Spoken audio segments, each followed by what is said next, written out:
ખેડા જિલ્લાના ખેડા, માતર અને વસો તાલુકાના સમસ્ત અનુસૂચિત જાતિ દ્વારા માતરમાં વડગામમાં અપક્ષ ધારાસભ્ય જિગ્નેશ મેવાણીનો સન્માન સમારંભ યોજાયો હતો। આ સમારંભમાં ગુજરાત સહિત પરપ્રાંતીય અનુસૂચિત જાતિ સંગઠનના આગેવાનો ઉપસ્થિત રહ્યા હતા। આ સન્માન સમારંભમાં ઉપસ્થિત વડગામના ધારાસભ્ય જિગ્નેશ મેવાણીએ રાજ્ય સરકારને દલિત સમુદાયના પ્રશ્ને આક્રમક આંદોલન કરવાની ચીમકી ઉચ્ચારી છે।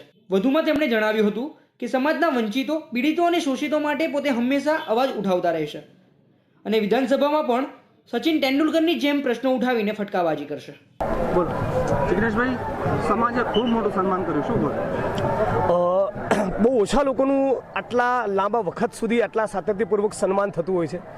ગુજરાતની અંદર 182 ધારાસભ્યો છે, પણ સમગ્ર ગુજરાતની અંદર હજી મારા સત્કાર અને સન્માનનો કાર્યક્રમ એટલા માટે ચાલુ છે કે વડગામની સાથોસાથ જ્યાં પણ ગુજરાતની અંદર ગરીબ, વંચિત કે શોષિત માણસ સાથે અત્યાચાર કન્યા થાય એ દરેક જગ્યાને મેં વડગામ બનાવ્યું છે અને એના કારણે બીજા ધારાસભ્યો કરતાં એક અનેક પ્રકારની જુદી અપેક્ષા મારી પાસે છે। ગઈકાલે હું કચ્છમાં હતો, એના 2 દિવસ પહેલાં બરોડા હતો। બરોડાની અંદર જે સ્લમ્સ ગેરકાયદેસર રીતે ડેમોલિશ થઈ રહ્યા છે અને લોકોના વિસ્થાપનનો પ્રશ્ન ઉપાડ્યો। કચ્છની અંદર ફાળવેલી જમીનો જે કાગળ ઉપર રહી ગઈ છે એના કબજા સોંપાય એનો મુદ્દો ઉપાડ્યો। આજે પણ અહીંયા ખેડા માતરના દલિત સમાજના ભાઈ બહેનો એમના જે પ્રશ્નો છે એ મારી સમક્ષ રજૂ કરશે। એટલે સમગ્ર ગુજરાતમાં સન્માન થઈ રહ્યું છે, પણ મારું સમાજના મિત્રોને પણ આપના માધ્યમથી અપીલ છે કે મારું સાચું સન્માન તો એ કે સંઘર્ષના મેદાનમાં તમે મને યાદ કરો અને તમારા બંધારણીય અધિકારો માટે કાનૂન અને સંવિધાનના દાયરામાં રહીને સદા હું લડત કરવા માટે તૈયાર રહીશ।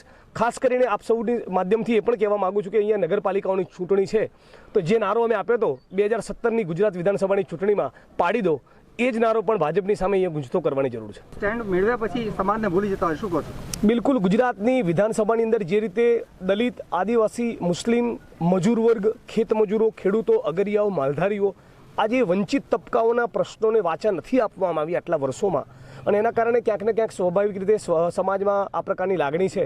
મને એ વાતનું કહેતા આનંદ થાય છે કે જે દિવસે મેં શપથ લીધી અને શપથ લીધા બહાર ગુજરાતની વિધાનસભામાંથી આવ્યો, સૌથી પહેલાં વર્ગ 4ના પટાવાળા એ સૌથી પહેલાં બીજા કોઈને નહીં મને મળવા માટે આવ્યા।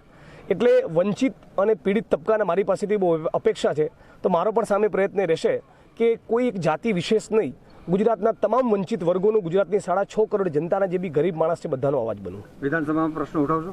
બિલકુલ, નિર્વિવાદપણે વિધાનસભામાં તો તેંડુલકરની જેમ બેટિંગ કરીશ।